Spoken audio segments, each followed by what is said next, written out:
بسم اللہ الرحمن الرحیم۔ کل پاکستان کے اندر جو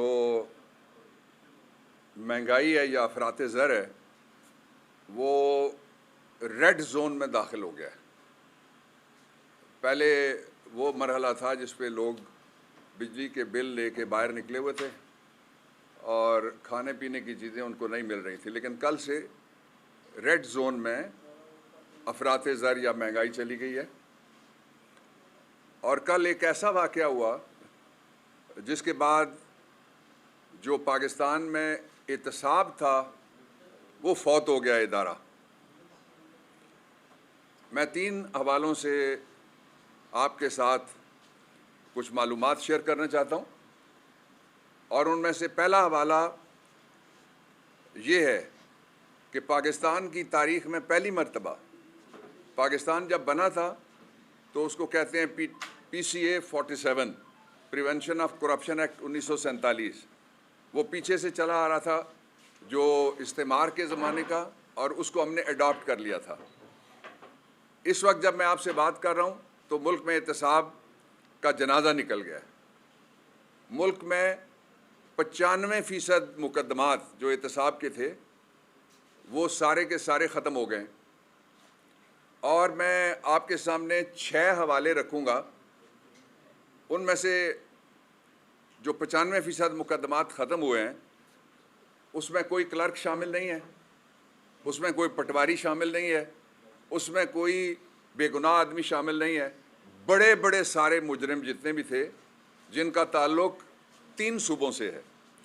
2 صوبے تو آپ جانتے ہیں، پنجاب اور سندھ، کہ اس کے سیاسی گھرانوں کو کس طرح سے فائدہ دیا گیا، لیکن جو تیسرا ہے اس کی طرف کم لوگوں کی نظر جا رہی ہے، وہ میں آپ کے سامنے رکھنا چاہتا ہوں۔ KP سے تعلق رکھنے والے مولوی صاحب اور ان کی پارٹی کے خلاف جتنی انکوائریز تھیں، جو چارجز تھے، جو سرکاری زمینیں ہڑپ کی گئیں اور درجنوں کنال اور گزوں میں نہیں کی گئیں، ایکڑوں میں کی گئیں، وہ سارے کا سارا اب اس کے اوپر فاتحہ پڑھ لی ہے سب نے مل کے، جو PDM والے تھے۔ دوسرا اس کا جو حصہ ہے وہ یہ ہے کہ اکانومی کریش کر رہی ہے، اور جو اکنامک کریش ہے اس کو کل بوسٹر لگ گیا ہے، اور یہ آخری بوسٹر ہے جو کل لگا ہے۔ اس بوسٹر کے نتیجے میں اب پاکستان اس جگہ چلا گیا ہے جس کو کہتے ہیں انگورنیبل، ناقابل علاج بنایا جا رہا ہے۔ اور یہ کوئی ایسا نہیں ہے کہ ان کو پتہ نہیں ہے جو بیٹھے ہوئے ہیں یا ان کے جو سہولت کار ہیں، سب کو پتہ ہے کہ پاکستان آج کہاں پہ کھڑا ہے۔ میں اس پہ بھی آپ کو 3 اشارے پہلے دیتا ہوں کہ آج ہمارا جو ہمالہ سے اونچی اور شہد سے میٹھی دوستی والا ملک تھا، آپ نے دیکھا کہ وہ تنگ آ گئے ہیں سارے لوگ، دے دے کے پیسے، ہر تھوڑے عرصے بعد قرضے مانگنے کے لیے چلے جاؤ، پھر کہو میں مانگنے کے لیے نہیں آیا، پھر جب قرضے مل جائیں وہ کھا جاؤ، پھر جب سیلاب کے لیے پیسے آئیں خواہ وہ 2010 ہو۔ اب 2 دعوے انہوں نے کیے، میں دوسرے اشارے پہ آ گیا ہوں۔ ایک کیا ہے امپورٹڈ شہباز شریف نے، اور وہ دعویٰ یہ ہے کہ ہم نے 20 ارب لوگوں میں تقسیم کر دیا۔ 20 ارب روپیہ تقسیم کس میں ہوا ہے؟ پاکستان میں کون سا ادارہ ہے جس کے پاس یہ فہرست موجود ہے؟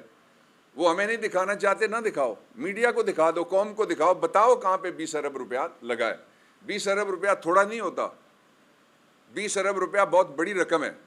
اس کے ساتھ ہی کل سندھ کی گورنمنٹ نے اعلان کیا کہ ہم نے 8 ارب لوگوں میں تقسیم کر دیے۔ آپ نے وہاں 8 کیلے بھی اگر تقسیم کیے ہوتے جو سندھ میں پیدا ہوتے ہیں، یا 8 آلو اور 8 ٹماٹر بھی ہوتے، تو 8 گھر کم از کم روٹی کھا لیتے۔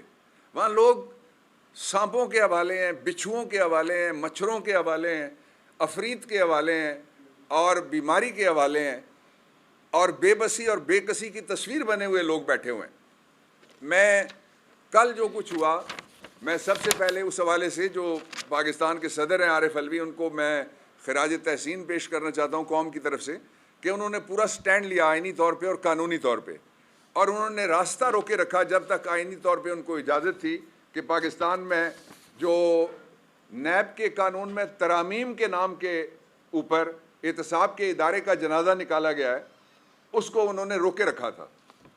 اب 6 ترامیم ایسی ہیں جس کی طرف آپ کی توجہ میں دلانا چاہتا ہوں، لیکن اس کا نتیجہ میں آپ کو پہلے بتانا چاہتا ہوں اس کا نتیجہ یہ ہوا ہے کہ ایک جو وہ کہتے تھے کہ ہم جمہوریت کے لیے آئے ہیں، وہ جو کہتے تھے کہ ہم گورننس کے لیے آئے ہیں، اور اس طرح وہ بتاتے تھے کہ یہ جو شو باز کی سپیڈ ہے یہ F-16 سے بھی زیادہ ہے، تو ثابت ہو گیا کہ اس کی شو باز کی F-16 سے زیادہ ہے سپیڈ، لیکن صرف منی لانڈرنگ کے اندر پیسے بنانے اور ان پیسوں کو معاف کرانے والی اسکیم، اس پہ سپیڈ اس کی زبردست ہے۔ دوسرا وہ کہتے تھے کہ پی ڈی ایم جب آئے گا، آپ کو یاد ہے کانپیں ٹانکنے والا جو جملہ آپ کے سامنے آیا تھا، وہ ایک مہنگائی مارچ تھا عمران خان کی حکومت کے خلاف۔ اس مہنگائی مارچ کے لیے سارے کہتے تھے ہم مہنگائی ختم کرنے کے لیے آئے ہیں۔ پاکستان کی تاریخ میں کبھی 46، 45 اور 47% پہ مہنگائی نہیں پہنچی، یہ انہوں نے ریکارڈ بنایا ہے، اور یہ جس کام کے لیے آئے تھے وہ انہوں نے کر لیا ہے، اور وہ تھا NRO2۔ NRO2 کے نتیجے میں جو 6 ترامیم ڈالی گئی ہیں، وہ میں آپ کے سامنے رکھنے سے پہلے آپ کو نتیجہ بتانا چاہتا ہوں کہ 2400 ارب روپے جو خزانے سے لوٹے گئے تھے، 2400 ارب روپے، ان کو معافی مل گئی ہے سب کے سب ملزموں کو، اور ان میں نے کہا چھوٹا ملزم کوئی نہیں۔ جو چھوٹے ملزم تھے ان کو وعدہ معاف گواہ بنایا گیا تھا، جس طرح مقصود چپڑاسی تھا، وہ مارے گئے۔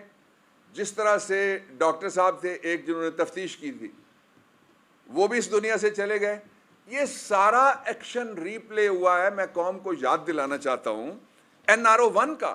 NRO1 کے نتیجے میں جن لوگوں نے 180 پولیس والا مارا تھا جو تفتیش کرتے تھے اور چھاپے مارتے تھے اور ملزم پکڑتے تھے کراچی میں، ان سب کو معاف کر دیا گیا تھا، کسی کو کوئی سزا نہیں ہوئی۔ اب بھی ان دنوں میں بھی کچھ مجرم ایسے ہیں جو آتے ہیں، VIP طیارے رکتے ہیں کراچی ایئرپورٹ کے اوپر، وہ باہر نکلتے ہیں، انہیں فاسٹ ٹریک پہ ضمانتیں، انصاف، سہولتیں ملتی ہیں، اور وہ اربوں روپے کے جو مجرم ہیں وہ ایک دن تھانے جائے بغیر بھی وہ پاکستان سے پھر پھر کر کے اڑ جاتے ہیں۔ اور صحیح معنوں میں پاکستان آج بنانا ریپبلک، ویسی بنانا ریپبلک جس کا ایجنڈا کوئی عوام نہیں ہے، غربت کا خاتمہ نہیں ہے جو انہوں نے بنائی ہے امپورٹڈ نے، اس کا ایجنڈا ہے لٹو دے پھٹو۔ جو تیسری بات میں آپ کے سامنے رکھنا چاہتا ہوں وہ یہ ہے کہ یہ 6 ترامیم ہیں، ان میں سے پہلی ترمیم وہ ہے جس کے ذریعے سے شریف خاندان اور پاکستان کے تقریباً 80 کے قریب بڑے خاندانوں نے جو قرضے معاف کروائے ہوئے تھے، بڑے بڑے پورے بینک انہوں نے لوٹے ہیں۔ یہ کیک نہیں کھاتے چوری کر کے، یہ بیکری چوری کرتے ہیں، یہ مٹھائی کی دکان نہیں لوٹتے، کنفیکشنری پوری اٹھا کے لے جاتے ہیں۔ اور اس کے نتیجے میں ہوا کیا ہے کہ جو نیب کی ترمیم ہے وہ ایک یعنی 1 جنوری سن 1985 سے لاگو ہوگی۔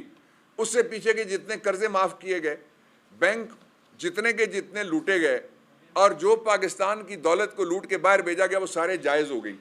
یہ ذرا یاد رکھیے گا، 1/85 سے پہلے کے تمام جرائم ختم ہو گئے by the operation of law. ایسا کوئی ٹیلر میڈ لا دنیا کے کسی دوسرے ملک کے اندر موجود نہیں ہے، اور ایٹمی ملک میں تو اس کا تصور بھی نہیں کیا جا سکتا، اسلامی ملک میں تو اس کا کوئی خواب بھی نہیں دیکھ سکتا، اور جمہوری معاشرے میں یہ سوال ہی پیدا نہیں ہوتا اس طرح کا کوئی قانون بن سکے۔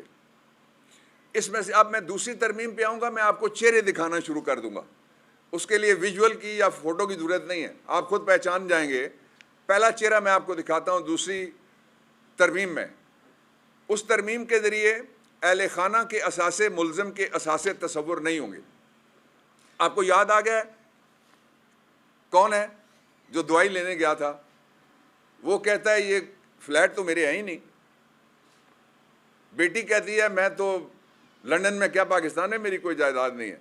بیٹا کہتا ہے الحمدللہ یہ فلیٹ تو میرے ہیں، اور الحمدللہ اماں جی کے نام پہ بھی رہے ہیں، اور الحمدللہ، لیکن آخری الحمدللہ اس بات پہ کرتا ہے، کہتا ہے میں تو پاکستانی نہیں ہوں، میں تو برٹشر ہوں۔ یہ جو رنگ دار انگریز ہیں، یہ پورا استعمار ہے، اور جس طرح سے استعمار ہمارا کوہ نور ہیرا لوٹ کے لے گیا تھا، یہ ہر گھر سے